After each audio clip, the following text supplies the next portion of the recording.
Oh, Nascade continues. I have a Nascade story of my own, but please So continue. now I've run into.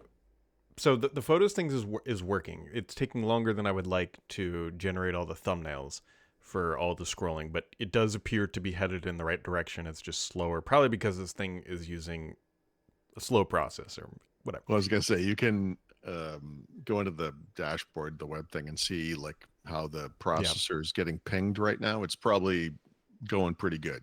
yeah. So it does appear to be working. The problem I've run into is that it's now warning me that I'm close to running out of storage, which is a peculiar problem that should not be happening. But This is my exact thing, but go on. I think Yes. I've figured it out. So very Okay. clearly the related issue, and it's confusing because it's not clear why this was an issue, but I believe have solved the problem. So Mm-hmm. downloading all these things is a couple hundred gigs, right? All the zip files and everything else. Yep. So I have deleted them Oh, off of my. but there's a recycle bin No, and I emptied the recycle. Was not okay. the recycle. Okay.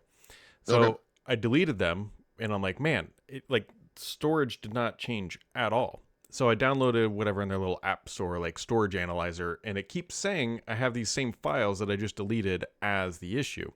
What I believe is happening is that I can go into the snapshots still and see the files. And so I can see my most recent snapshots do not have them, but like they're still in there from the old This snapshots. And right. And they'll get pushed out at some point, yeah, but that's my expectation here. so this is very much tied to the problems I've been having.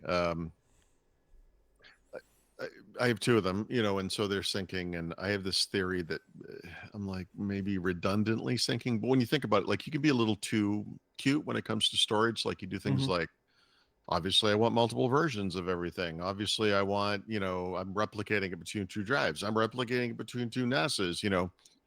Is it replicating in both directions? Like, do I have two copies, both of which have versions and replication? Like that, I actually am 100% not sure of. But um, right before we came home, I started getting a storage issue on the one that's here. This one has 4 bays, but I only have two drives. So the two are essential from a storage perspective, like 12 terabytes, two each, but Mm-hmm. 12 replicate. No, it's 12, like mirrored essentially, but using Synology and whatever Synology's mirroring thing is called. Anyway, um, so I was like, all right, I got home and I'm like, I gotta figure this out. I gotta figure out what's going on here. And then I brought up the dashboard for each of them side by side, and then I saw that the one in Mexico's having a problem too, and I'm like, what is this? Mm-hmm. So I started going through it. I didn't use a tool to kind of figure out where the thing was, but I found it. And this is not the problem I had before, but I have a I don't know. I must have. I work off the one in Mexico. That's like the main one right now. Although I'm going to change that up, obviously. But um, I can't explain why this happened. I can just explain that it happened. So if I go into the working set folder I have, like where things are, and for Eternal Spring, I have created two potential new like covers for the next edition of the book, Mm-hmm. and it replicated. These are just a photo, like what do you call it, Affinity photo files. It replicated each of them. I want to say, I think it was 16,200 times, something like that, and then synced it to the other one. So the total size of those files was 5 terabytes. Mm. Yeah. So there were so many files. I'm not going to get the names right, but I think it's called Disk Station, the little file manager program that's in the. Yes. When I navigate into that location from there, Mm-hmm. try to select them all and delete them, it's like, yep, this is too many files to delete. You can't do it. And I'm like, what? And so what did I do to do this? I think I created like a delete folder. I copied them all, I moved them all into there, and then I deleted that, and that worked fine. And then it actually freed up all the storage. And so I then did it on the other one, and now they're both fine, but I don't know why that happened. Like there must have Mm. been some weird, because you'll see this. Well, oh, maybe you won't.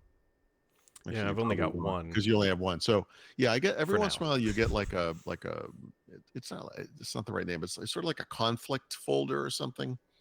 and then you look in there and there's either nothing or just one file Hmm. and it's like slightly off, and it's like, uh, uh, anyway, storage is fun.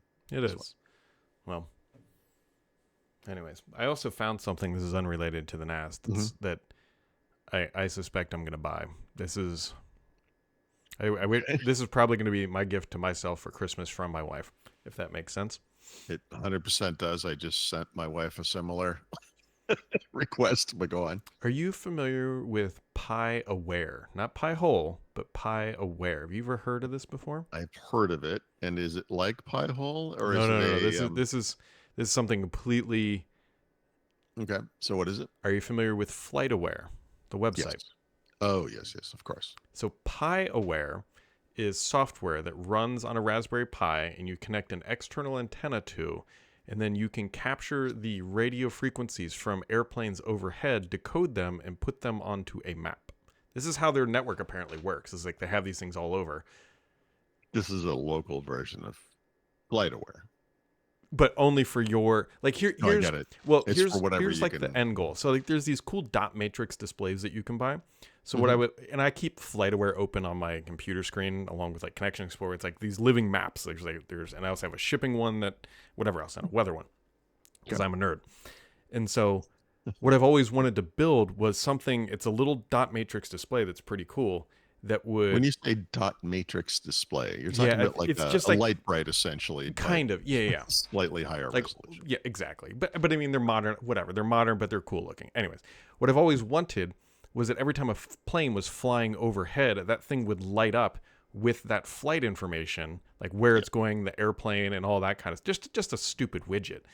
And it's like I did not know this Pi Aware software existed, and I'm already like, So you gotta just go to Mexico once and because we're like the way our balcony faces south, and yeah, that's one of the two major flight paths into the airport. yep, So in the distance, you can see planes coming up from South America, and then they do a loop. And then we still get the ones that come from the north because they come around the other way, but they go right in front of us. And so we can sit out there with our phones with whatever the app is. And oh, that one's from Peru, that one's from yep. Argentina, that one's from wherever. And that's kind of interesting. It's like it's just neat little information. Completely not useful in any meaningful way, other No, but than it's cool. It's live. it's live. But Like it's it's just living astonishing, like how data. many flights are in the air at any time. Yeah. Like Oh God, yeah. it's astonishing. Like I think people would be, if you're not familiar with this, would be shocked by Yeah, it. anybody just go to FlightAware and then look at the map, and then you'll Yeah, zoom all the way out, and you'll be like, that's a lot of flights. Then zoom in, mhm. and then it draws all the airplanes it couldn't because there's not enough pixel density. Exactly. It's worse than you think. That's what I mean. Like it's almost like when you finally get out in the middle of nowhere, like you often Hmm. do now, and you can see all the stars in the galaxy, and you can see like the galaxy clouds and everything, and you're like, wow, there's almost like more light dots than there are spaces of black. And it's like, yeah, that's kind of what the airplanes are like too. It's like Yeah. it's kind of interesting. We don't have more problems, but I guess it's working out. So the other thing, and I need to talk to Fortunately, my neighbor is a radio engineer. That's what he does for a living.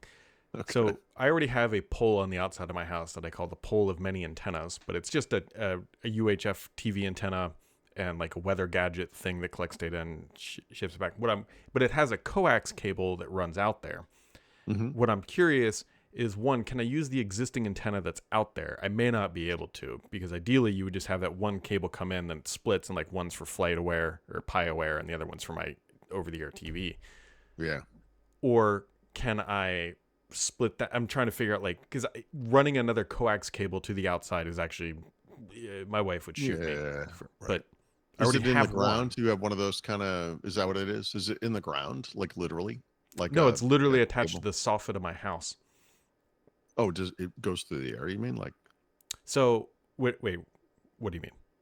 Well, you have a pole. I'm Yes. sorry. Is it attached to the house? Yes. Oh, I'm sorry. It's not out in the yard somewhere. It's like on No, the yeah, house. no, Okay. no. So it's Okay. attached Okay. to the Sorry. soffit. So my Okay. father-in-law works in the industrial arena, was lack of better terms. And Hmm. so think of like the metal, think chain link fence.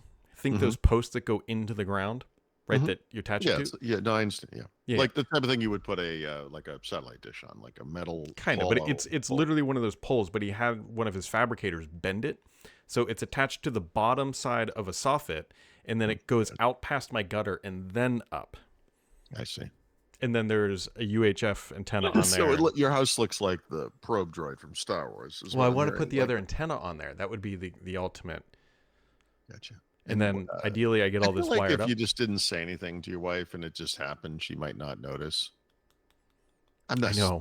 I feel like I just recommended lying to your wife. That's not. I just. If she's listening, that's not how that went down. But you know, I feel like this is a Brad domain thing. This is like, I need to do more research about getting the Pi Aware setup. I'm not too overly concerned about that. It's trying to figure out the dot matrix display and how that ties into all this, because that's like you want the best possible signal is what you're really saying here, well, so that you get like a right.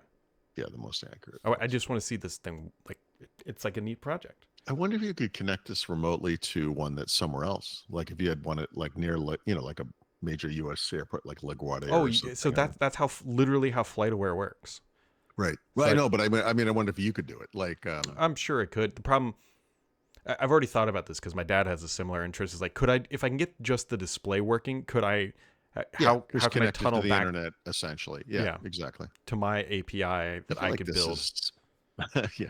Well, I mean, yes, but I feel like this is something people have solved. Like this must be a thing. I'm sure it is, but right. Like it's not like I don't think there's like readily available.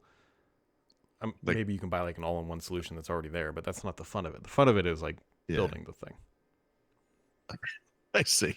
It's not getting the job done. It's doing the job. Yes, it's getting extremely frustrated along the way, swearing multiple times, putting it in a box, and coming back to it 8 months later and actually finishing it. That's the fun part. So this is like your Christmas vacation moment where he lights up the house with everything and the whole family gets to see it. And you get that one moment and then you're like, yeah, now it's just kind of there for the rest of our lives. And kind of like this podcast. I understand.